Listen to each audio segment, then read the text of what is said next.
Masih di Sapa Indonesia Malam, Presiden ke-7 Joko Widodo menyatakan mendukung penuh dan akan bekerja keras untuk PSI. Namun demikian, Jokowi tidak menyatakan bergabung atau masuk sebagai anggota PSI. PSI ini akan menjadi partai kuat dan partai besar. Saya akan full mendukung PSI. Oleh sebab itu, saya akan bekerja keras untuk PSI.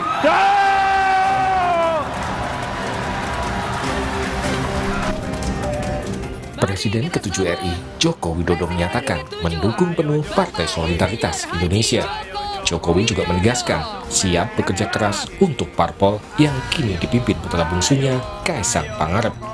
Jokowi meyakini partai berlambang gajah ini akan menjadi partai yang besar dan kuat di masa mendatang. Sosok Jokowi memiliki nilai penting bagi PSI. Ketua Dewan Pembina PSI, Jeffrey Giovanni bahkan menyebut PSI akan mati jika tidak mendapatkan dukungan dari Jokowi atau anggota keluarganya. Kalau kalian nggak dapat sedikit pun darahnya keluarga Pak Jokowi atau Pak Jokowi sendiri, kita tutup partai ini. Saya berikan waktu selambat-lambatnya tahun 2023 ini, dan 2024 kita nggak usah keluar biaya apapun untuk pemilu. Kita terima nasib saja. Terbukti saudara-saudara sekalian. Meski memberikan dukungan penuh terhadap PSI, namun Jokowi tidak menegaskan status keanggotaannya di PSI. Apakah sudah ada KTA? Dukung penuh. Jelas kan, dukung penuh kan jelas. Full mendukung. Artinya full penuh memberikan dukungan. Kalau full mendukung artinya ya harus bekerja keras. Tapi Pak, kalau diminta Pak, kalau menjadi Dewan Pembina, kalau menjadi Dewan Pembina apakah Bapak? Ditanyakan ke PSI. Pak, kalau diminta partai lain untuk bekerja juga gimana Pak? Kalau diminta bekerja oleh partai lain juga Pak? Wah ya saya bekerja ya semua kalau minta saya bekerja. Sudah diminta Mas Kaisang belum Pak? Gimana? Untuk dari Dewan Pembina ke PSI? Belum. Tawaran dari Dewan Pembina dari Mas Kaisang? Tanyakan ke PSI. Sementara pengamat politik menyebut kehadiran sosok Kaisang Pangarep di PSI sudah cukup mewakili tanpa Jokowi harus bergabung atau masuk ke PSI. Karena memang kalau Pak Jokowi masuk itu otomatis akan ada tambahan kekuatan dari relawan-relawan Pak Jokowi secara langsung. Karena Pak Jokowi nggak di dalam PSI, dengan adanya Kaisang itu sudah cukup sebetulnya untuk menggambarkan bahwa PSI adalah Jokowi, Jokowi adalah PSI. Itu fiskal menurut saya. Setelah mendapat dukungan penuh dari Jokowi, mampukah PSI segera menjadi partai besar dan diperhitungkan di panggung politik Indonesia? Tim Liputan, Kompas TV.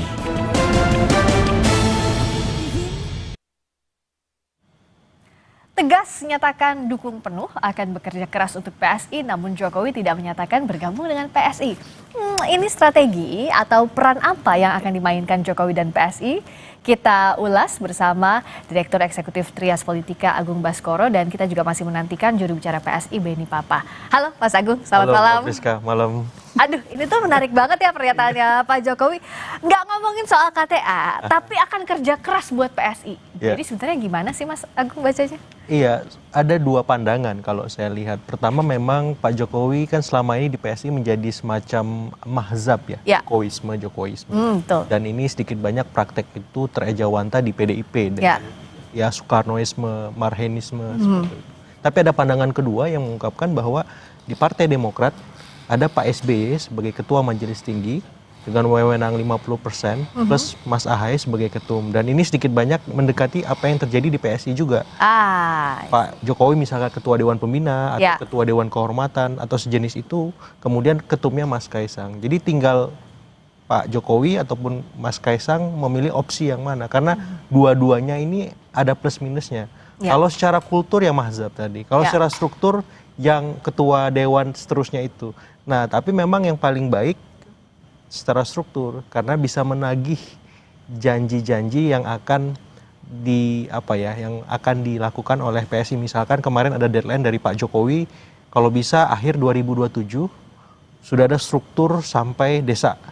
Karena kalau kita punya mesin enak menggerakkan seperti itu. Nah, tapi sayangnya nanti harus siap Pak Jokowi kalau sebagai ketua dewan tadi. Kenapa? Akan ditagih sama teman-teman PSI. Pak, strukturnya udah bensinnya gimana? Kan seperti Iya, itu. iya. Nagih uang bensinnya kemana gitu misalnya. Karena kan butuh bahan bakar, Iya. bergerak mengorkestrasi kerja-kerja politik itu. Tapi Mas, apakah mungkin dengan momentum sekarang kalau Pak Jokowi di struktur justru nggak bebas ruang geraknya Pak Jokowi dengan tokoh sebesar Pak Jokowi, kalau kendaraan politiknya sebesar PSI, kayaknya terlalu kecil atau enggak sih? PSI ini kalau dibilang kecil juga relatif, kalau dibilang besar juga relatif. Kenapa? Tapi kan nggak punya threshold di parlemen. Persis, tapi ada progresnya Mbak. Secara kuantitatif itu ada kenaikan suara dari 2019 yang 1,8 sekian, kemudian di 2024 2,8 sekian. Jadi ada progres 1% naik. Itu secara kuantitatif. Secara kualitatif tuh kader-kadernya makin banyak di pos-pos strategis kekuasaan. Ya. Sekarang ada 1 menteri, wamen ada banyak, kemudian komisaris di tier 1 juga lumayan bejibun semacam itu. Belum lagi ada alek-alek yang 180-an di banyak tempat tuh di provinsi, kota, kabupaten, plus kepala-kepala daerah ada puluhan yang mereka endorse dan sukses menang. Jadi ini modalitas yang membuat PSI itu sekarang beda sama PSI di masa-masa sebelumnya. Jadi kalau Pak Jokowi merasa besar, menurut saya juga relatif. Kenapa? Karena hari ini Pak Jokowi dan keluarga diserang terus. Bertubi-tubi dengan beragam macam isu. Dan yang loyal cuma PSI aja kayaknya. Dan tinggal PSI yang memang di situ belum ada tokoh kuat sebagaimana partai-partai lain yang sudah punya tokoh, dan itu saling melengkapi kalau saya. Jadi kalau posisi tawarnya Pak Jokowi besar banget juga enggak. PSI sama Pak Jokowi ya saling membutuhkan, saling melengkapi. Jadi kalau Pak Jokowi istilahnya melepas PSI dalam artian hanya sebatas mazhab, ya PSI juga nanti akan setengah-setengah hati mendukung ataupun menjadi perisai politik bagi Pak Jokowi untuk menangkis serangan-serangan selama ini. Tapi begini, yang dikatakan misalnya besar atau tidaknya, karena kan akan welcome to the jungle sekarang Pak Jokowi sudah tidak presiden lagi, akan bertarung di dunia politik ini dengan kendaraan politik lain yang besar. PSI dengan logo gajahnya besar, gajah memang besar, tapi kan ada Golkar di sana yang sudah mengakar puluhan tahun, PDI Perjuangan yang jadi lawan politiknya. Itu gimana Mas Agung? Iya, ini memang tantangan menarik, makanya saya sampaikan di banyak kesempatan PSI jangan dulu ngomong masuk 5 besar, tapi fokus dulu lolos ambang batas. Karena kan ekosistemnya mendukung nih, parliamentary threshold diturunkan. Kemudian sekarang ada tokoh Pak Jokowi. PR PSI tinggal 1, bahkan 2 mungkin. PR yang pertama adalah memastikan di setiap dapil punya tokoh-tokoh yang berkualitas juga. Jadi nomor urut 1 sampai nomor urut 3 itu harus orang-orang yang punya kapasitas, figur-figur kuat juga. Jadi kalau di nasional figurnya ada Pak Jokowi, maka di tiap dapil nanti 84 itu juga harus orang berkualitas. Kekuatan elektoralnya. Kalau misalkan biasa-biasa saja susah, karena pileg itu yang menentukan adalah caleg-calegnya. Itu yang menentukan suara PSI bisa masuk parlemen atau tidak. Nah yang kedua, bagaimana menangkis serangan-serangan negatif yang hari ini menimpa Pak Jokowi dan keluarga. Karena kan magnet elektoralnya Pak Jokowi nih. Kalau ini digerus terus-menerus, ya tingkat kesukaan semakin menurun. Kemarin 9 bulan sampai sekarang, udah tinggal 70 something sekian persen. Kalau misalkan tiap bulan 1%, nanti 2029 tinggal berapa persen ini kesukaan publik kepada Pak Jokowi, dan nggak efektif lagi mengendorse PSI untuk 2029 kalau ini tidak ditangkis, kalau ini tidak dibentengi Pak Jokowi dan keluarga. Jadi 2 PR itu yang saya kira harus segera dipikirkan oleh PSI, bagaimana mencari caleg-caleg yang berkualitas di semua dapil, merekrut tokoh-tokoh nasional, tokoh-tokoh daerah.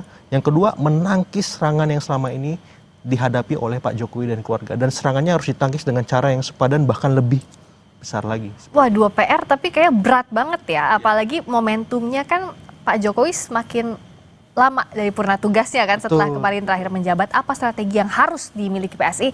Jawabnya nanti tapi di Sapa Indonesia Malam, kami segera kembali.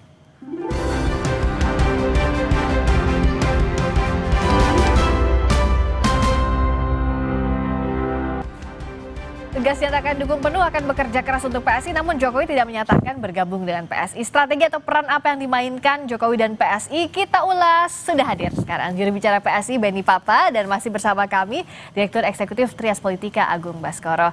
Mas Benny, hai, selamat malam, apa kabar? Selamat malam Mbak, sehat alhamdulillah. Alhamdulillah, sehat dan cerah banget kayaknya ya Mas Agung.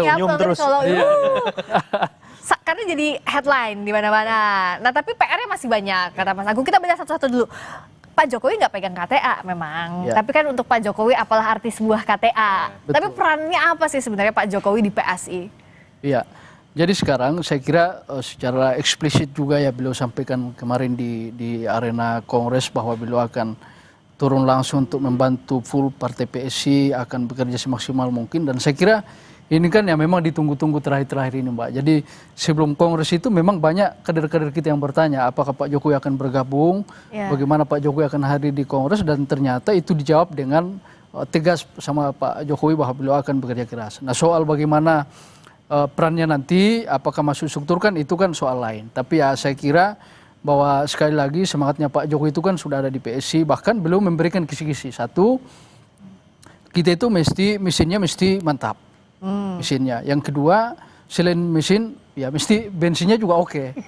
Yang ketiga, Pak Jokowi memberikan pesan, saya kira karena memang Pak Jokowi ini kan selama sejak wali kota, sejak gubernur, dan kemudian presiden 2 periode kan beliau ini adalah salah satu presiden yang memang turun langsung ke masyarakat, dan sehingga beliau tahu betul bagaimana persoalan masyarakat, bagaimana solusi strategi untuk memecahkan masalah di masyarakat. Tapi sebagai apa mengarahkannya, di posisi mana Pak Jokowinya? Dan itulah yang saya kira perannya Pak Jokowi akan ada di situ. Bagaimana mengarahkan seluruh kekuatan kita di internal partai untuk ikut terlibat dalam turun ke lapangan, dan belum memang menentukan betul bahwa sebagai kader, seluruh kader PSI mesti turun ke lapangan untuk melihat persoalan masyarakat sehingga bisa mencarikan solusi. Ketua Dewan Pembina iya atau enggak? Ke depan kita akan lihat. Ini kan proses. Jadi gini Mbak, dalam Kongres kemarin kita juga sudah memutuskan perubahan anggaran dasar. Anggaran rumah tangga kita juga sudah dirubah.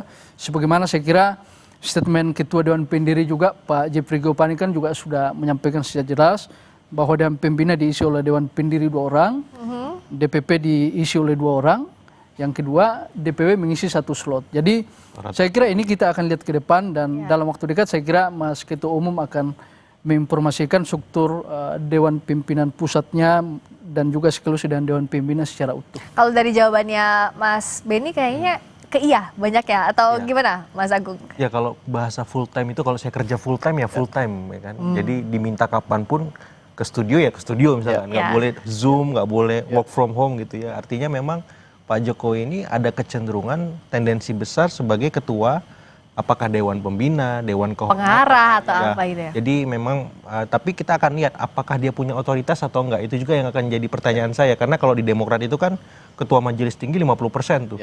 Sama seperti ketum wewenangnya. Nah, Pak Jokowi di PS ini wewenangnya berapa persen nih? 50%? Atau 100%? Coba jawab sama Mas Beni langsung. Atau seperti apa? Jadi kalau dari struktur Dewan Pembina ya, sebagaimana kita rubah di Kongres kemarin, karena kebetulan saya yang memimpin Kongres kemarin, memimpin sidang. Jadi memang kewenangan besar juga masih ada Dewan Pembina. Tapi memang ada perubahan. Kalau kemarin memang kewenangan mutlak itu ada di Dewan Pembina. Tapi sekarang kita sudah rubah, kewenangan mutlak itu ada di Ketua Umum Dewan Pimpinan Pusat, dalam artian yang akan menjadi pemegang kekuatan mutlak nanti itu Mas Kaisang Pangarep sebagai Ketua Umum. Jadi bahwa nanti Pak Jokowi akan masuk dalam Dewan Pembina ataupun di luar partai PSI, di luar struktur, saya kira bagi kami internal bukan lagi persoalan. Sekarang kita sudah meyakini, dan saya kira terang benderang ya, dan bukan hanya kader PSI, sebenarnya di luar kader juga sudah melihat bahwa memang ya partai yang disayang Pak Jokowi hari ini, partai yang akan didukung full Pak Jokowi hari ini, ya tidak ada yang lain. The one and only ya PSI. Kalau kayak gitu, kalau kewenangan fullnya ada di Ketua Umum, berarti Mas Kaisang sudah cukup untuk on behalf of Pak Jokowi nggak Mas Agung? Jadi bisa jadi Pak Jokowi ini sebatas mazhab tadi, Jokowisme, tapi tidak mungkin dalam struktur, karena Mas Kaisang sudah mewakili 100% wewenangnya. Buat apa lagi ada Pak Jokowi, tinggal Pak Jokowi kemudian memberikan akan mubazir ya kalau Pak Jokowi ada juga begitu. Persis, karena kalau di Demokrat kan beda cerita itu. Iya, kalau misalkan 50% itu tadi ya. Persis. Jadi kalau di sini berarti ada kemungkinan Pak Jokowinya malah di luar. Nah, menurut saya ini hati-hati karena apa tuh risikonya Mas? Ya karena bisa jadi Pak Jokowi juga akan diminta sebagai bantuannya di partai-partai lain, karena kan Pak Jokowi punya basis di Jawa Tengah, Jawa Timur, Indonesia bagian timur, dan di teman-teman populasi non Muslim itu cukup diterima luar biasa Pak Jokowi. Jadi ini juga buat PSI masukan, jangan sampai nanti Pak Jokowi dibajak misalkan Golkar, Gerindra, PAN misalnya. Atau justru itu dibaca sebagai safe place-nya Pak Jokowi, nggak ada di salah satu partai. Iya, karena dia mazhab kan, jadi bisa mengklaim kayak kemarin Pak Prabowo ngomong di peresmian Koperasi Desa Kelurahan, saya ini juga anak ideologinya Pak Karno katanya seperti itu. Izin Mbak Puan katanya. Nah, artinya apa? Artinya Pak Jokowi bisa juga seperti itu diklaim oleh Gerindra, oleh Golkar, PAN dan koalisi lain karena memang secara struktur tidak ada di dalam PSI semacam itu. Nah, kalau gitu bagaimana Pak Jokowi bisa membantu untuk menyelesaikan sejumlah PR? Tadi Mas Agung sudah bilang ya, ada 2 PR. Gimana caranya satu biar caleg-caleg PSI ini kuat? Yang kedua, gimana bisa jadi tameng ya tanda kutip atau melindungi serangan-serangan terhadap Pak Jokowi dan keluarganya? Itu gimana? Ya, saya kira pertama ya memang karena kita evaluasi nih Mbak, dua kali kita ikut pemilu 2019 kemudian 2024 memang ada satu persoalan yang memang kita lihat ini belum terselesaikan. Memang dari secara kasat kita lihat secara struktur memang kita tidak terlalu kuat.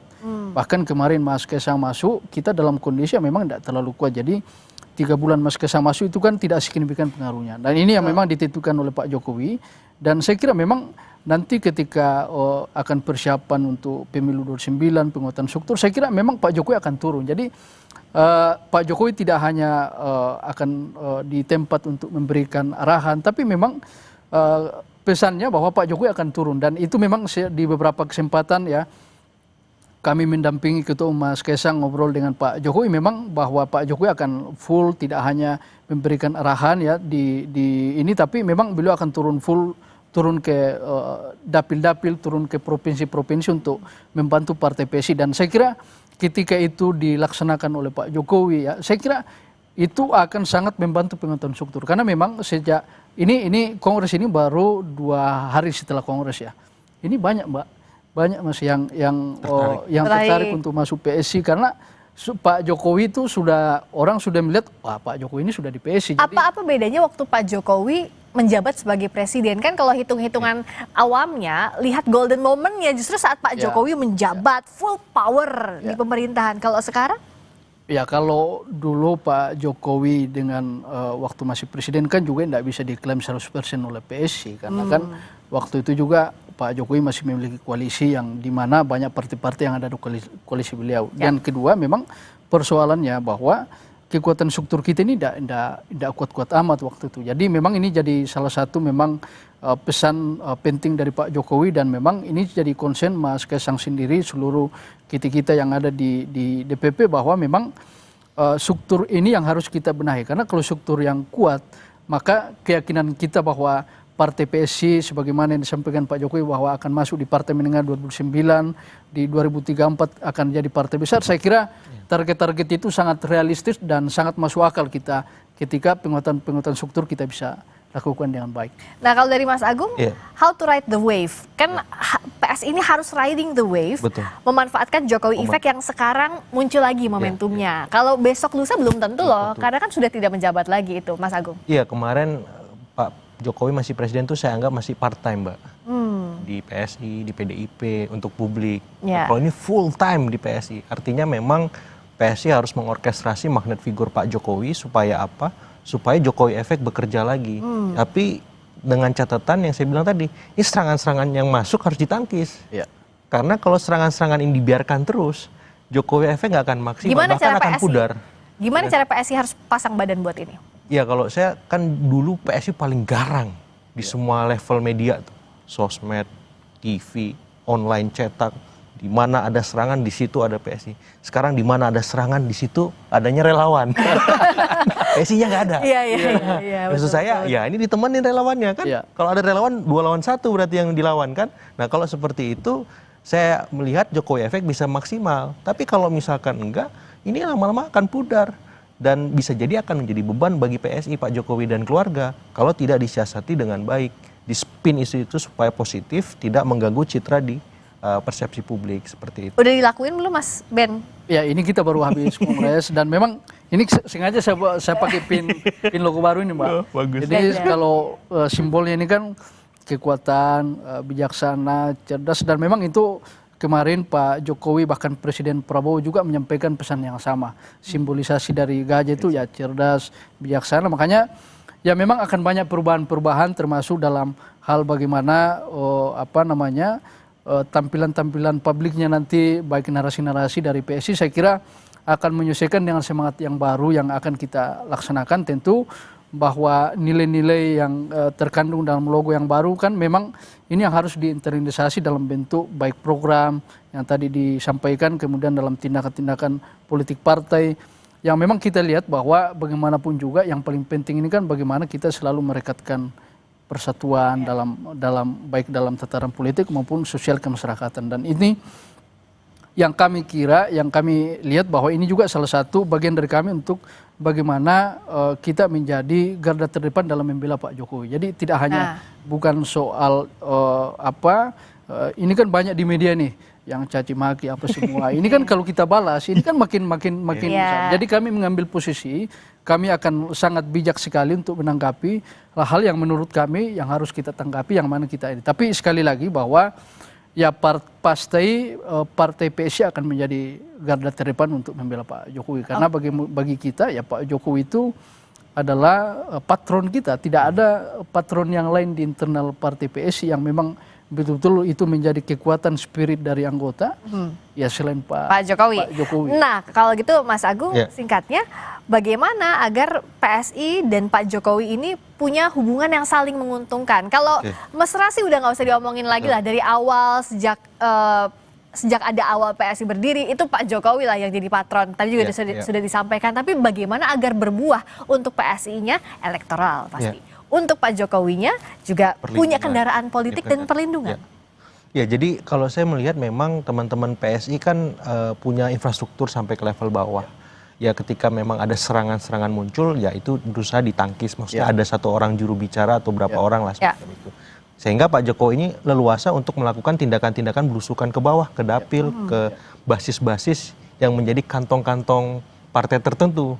Asumsikan misalkan Jawa Tengah kandangnya banteng misalkan, bisa berubah jadi kandangnya gajah lama-lama kalau misalkan Pak Jokowi turun terus misalkan. Oh jawab pakai takut-takut nih Mas Benny. Tapi kan ini nggak bisa sebentar. Maksudnya Pak Jokowi juga butuh melihat PSI belain saya nggak. Kalau memang belain konsisten terus-menerus ya udah. Ini Jateng kandang banteng saya garap nih dari sekarang, kan seperti itu. Sehingga struktur itu terbentuk dan tercapai secara eksponensial cepat 2027 akhir, bahkan bisa lebih cepat kalau Pak Jokowi turun gunung kan.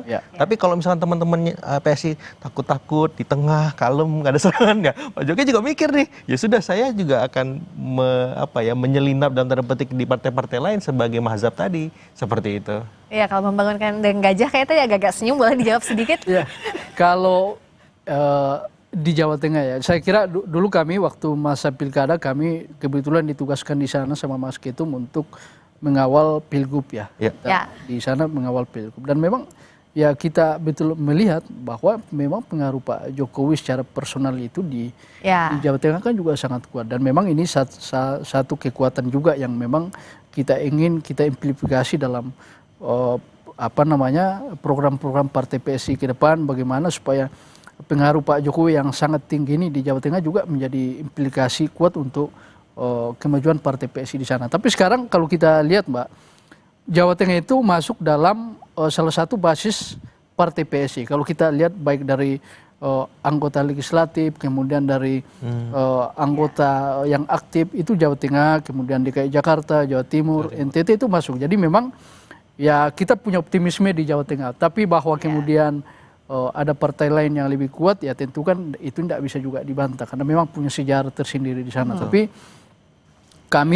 kami punya optimisme dengan kehadiran Pak Jokowi bersama dengan PSI yang tidak setengah-setengah lagi. Ya kan tidak. Udah full time ya kalau kata Mas Agung ya. Ini sudah full time, sangat jelas akan berjuang dengan partai PSI. Kami punya optimisme bukan hanya di Jawa Tengah, di Jawa Timur, di Jakarta, di Indonesia Timur yang memang selama ini jadi basis-basis Pak Jokowi. Kami punya optimisme tinggi bahwa kita bisa meningkatkan suara-suara partai PSI di situ. Dan memang ya sekarang ini sudah pemetaan sudah mulai Mbak. Baik pemetaan untuk calon anggota legislatif, calon-calon ketua DPD yang harus diganti, ketua DPW yang harus dikuatkan dan struktur ini sudah mulai dilaksanakan. Jadi ya mudah-mudahan efek Pak Jokowi yang kemarin mendeklarasikan diri untuk membantu partai PSI secara tegas, kemudian rebranding dari partai PSI. Oke. Ya mudah-mudahan ini menjadi simbol baru untuk momentum partai PSI. Jadi harus kerja keras ya. Sudah all out dibantu Pak Jokowi, juga jadi kesayangannya Pak Prabowo gajah ini. Apakah juga akan sebesar harapannya? Kita tunggu kerja keras dari kawan-kawan PSI. Terima kasih Mas Beni Bapak, terima kasih Mas Agung Baskoro sudah mampir ke Sapa Indonesia Malam. Berikutnya saudara, kami kembali dengan sorotan Presiden Prabowo